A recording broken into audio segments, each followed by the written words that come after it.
Do today in the next 19 and a half minutes is try to unearth your why, but your why for your business.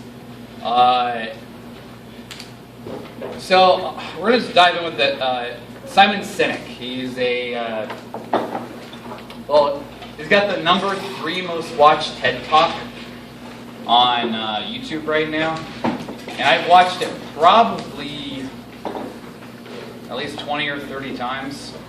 Just getting more and more out of it each time I watch it. And he developed this concept called the golden circle, which you see on the piece of paper there. That this is one of the problems with businesses today, is that they focus so much on the what, or the how, not the why. And he gave various examples. You should watch the video though, for sure. So anyways, What was his name? Simon Sinek, S-I-N-E-K. And if you email me or Mark, Mike Page is a huge fan as well. We'll be able to send you a link to it. But if you type, Can we post this to the successful thing? yeah. The TEDx talk, yeah. No, absolutely. Yeah, we'll get it up on the page or pages. All right. So, real quick, the reason this is important is that the foundational piece is people do not buy what you do, they buy why you do it. They do not buy what you do, they buy why you do it. And you could run that thing through just about any kind of business. And in some cases that model will fail. Because some people are in industries like Walmart and Target.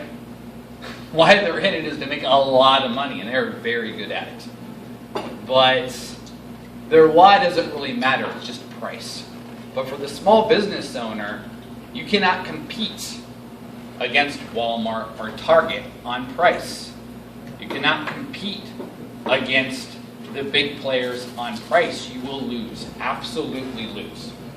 In some cases, the bigger competition will try to flush you out of town. Chico Bag, I interviewed him about 4 months ago.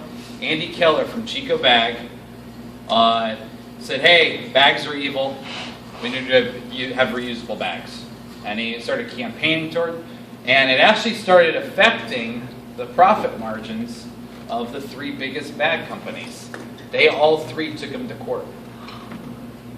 And knowing that they were wrong, they tried to put him out of business. It was awful. He ended up winning at a high cost, but he won. Because people weren't buying reusable bags from Chico Bag. They were buying why he did it. They buy why he did it. So, for a small business owner, I had to add an extra step. I put myself through the same exercise again and again and again and again. This is not, I'm not going to help you find the meaning of your business in the next, 17 and a half minutes or 15 minutes. But this is the process that I encourage you to do again and again and again and again. I have something scheduled on my calendar. Every single Sunday, I review it. And it comes up recurring every Sunday. I open up that document to remind myself where I am, where I want to go, and why I want to go there. And I would say that, in combination with going to bed earlier, has probably been the best thing for my business. Honestly, I mean, I've done sales classes, I've done workshops, I'm in the business of marketing. You think I would be like, wow, your business must be exploding. No, I know it wasn't at all. Because I was focusing so much on what I was doing. What do you do? Everyone always asks, so what do you do? I'm just as guilty of this. Hey, what do you do? I'm going to totally pick on you. We're going to get interactive now. Michael, what do you do? Nothing right now. No, this is good. This is good. What do you want to be doing? I want to be financially independent. Financially independent, and how do you want to do that? Some type of a business. Small business, big business. Would it be working for somebody else? Working for yourself? Working for myself. Working for yourself. Yeah. And why do you want to work for yourself? For my family. And to help my family. Okay. So we just went to the golden circle right then. What, how, why. The what should be called so what most of the time.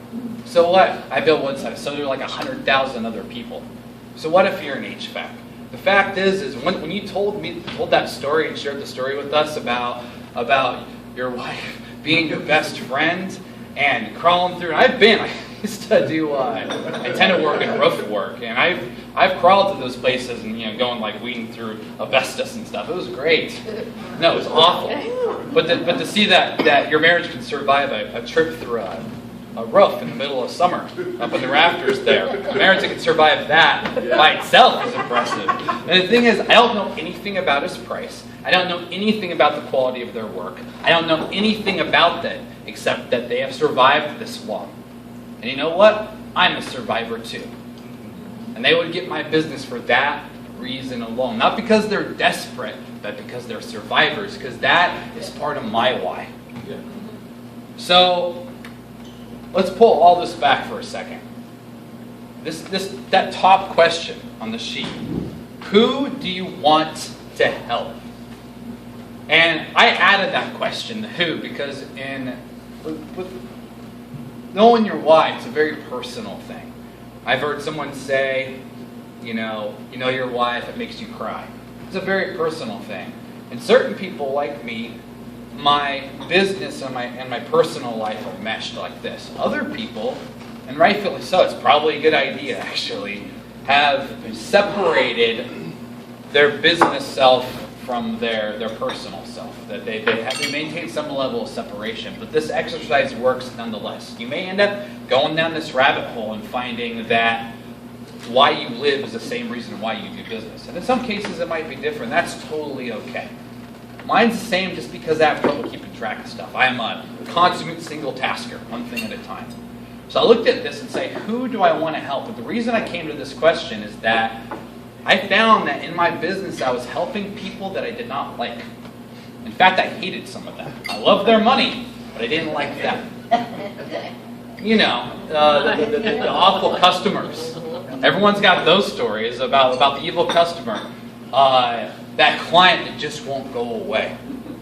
That nothing's ever right. The client, or someone that you're doing a favor for that turns into a nightmare. You're trying to help them. But oh no, I expect the red carpet treatment because we're friends. Who do you want to help? So I made a list of everyone I didn't want to help. And actually feel free on your sheet to write down just one or two names or companies or categories of business, people that you don't want to help. This applies to any business.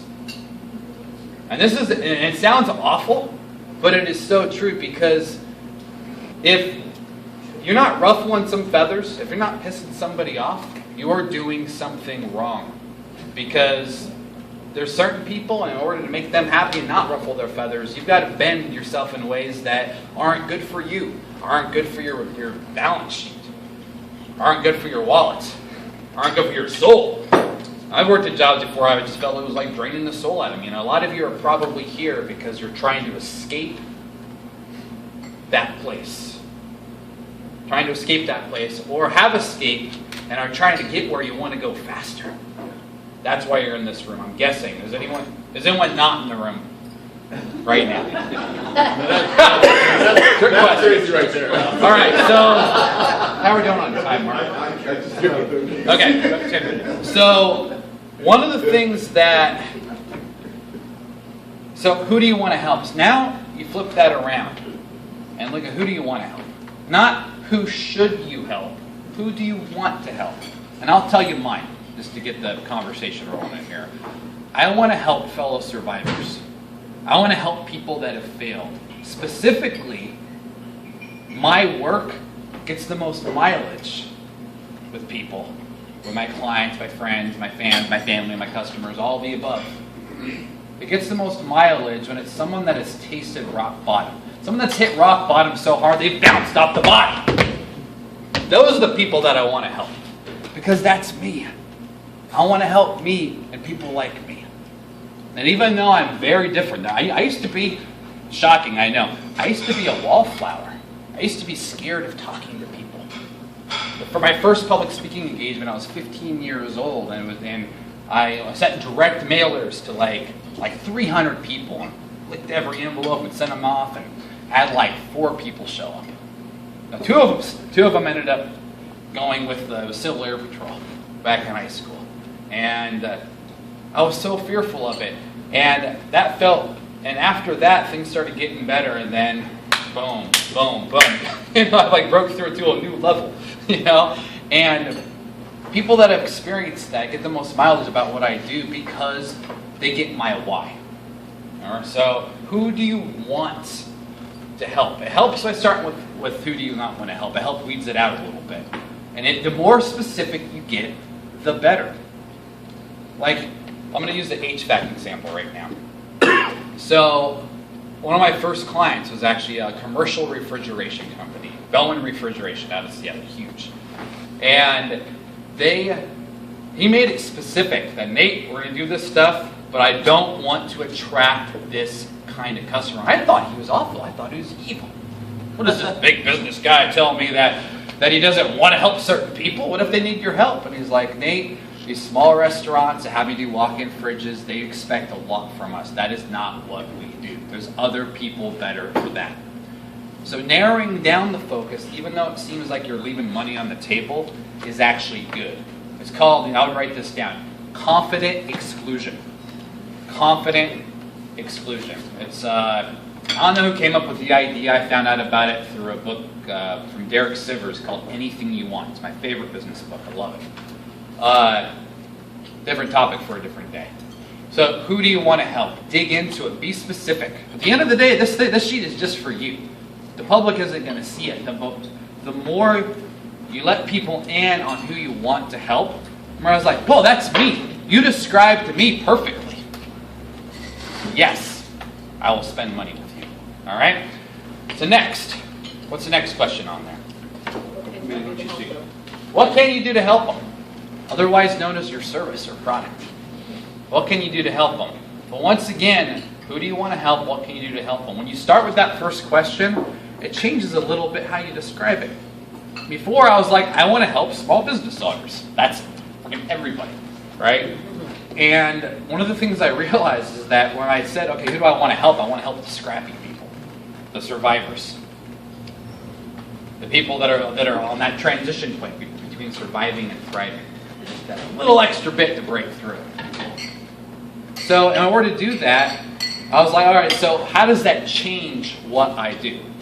The way it changes what I do is there's certain services, certain things that I was selling that I shouldn't sell anymore because it isn't serving the people I want to help. And that, truth be told, is the scariest times in my business, and I just had to go through it again last month, is when I've actually stopped selling something that makes me money.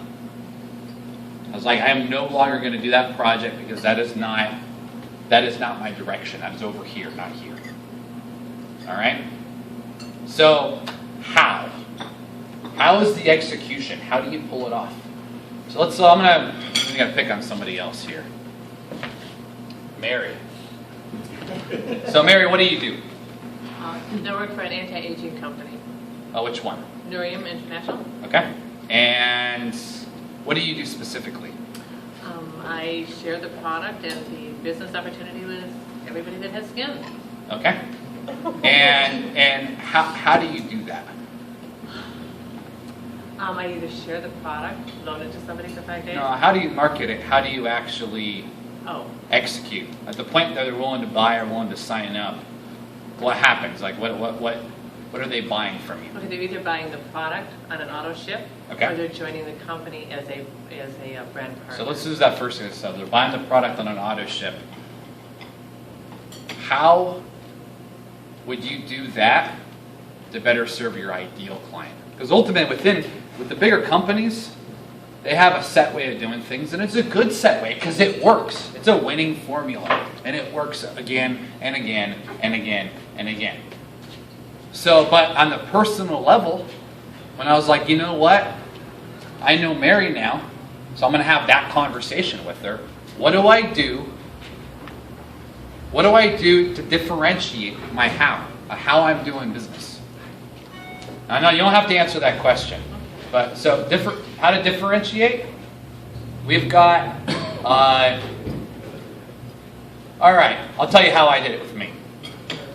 I asked my clients once, that was like in year 3 or 4 of my business, and I'm like, why did you buy from me? Why me? It's clear that I'm not the best marketing guy out there. It's clear that I'm not the best SEO guy or AdWords guy or usability guy or website guy or design guy. All these things that I thought they wanted. Why did you hire me? And you know what they said? I was actually, at the moment, I was in kind of a rough patch. I was fishing for a compliment. That's what I wanted. I just wanted to say, oh, man, you're amazing. Oh, my God. No. Well, what he said to me is like, Nate, I know I could do most of this stuff myself. The reason why we hired you is because you actually get it done. And you're consistent. We're paying you because you are more consistent than us. So for survivors, in order for me to help survivors better, I had to inject more consistency into what I was selling. So I went from doing just project-based stuff to doing, okay, you can pay me just a little bit every week. Because if they're getting that hit in their bank account every single week, it would remind them, maybe I should utilize Nate more to help grow my business. Maybe I shouldn't procrastinate on that training call. Maybe I shouldn't procrastinate on sending out that letter or making that phone call to that important client. Maybe I should stop waiting. So how I did things changed. So I narrowed down who I wanted to help, looked at what I was doing to help them. And in this case, doing that process shifted more towards training and less to building. And next one in, how? Is it changed my how too? When you work from the outside in like this, it changed your how, but we're going to blossom back out again. It's going to be crazy. So now the tough part. How much time do I have left? 3 minutes? All right, the why. All right, I've already shared with you mine.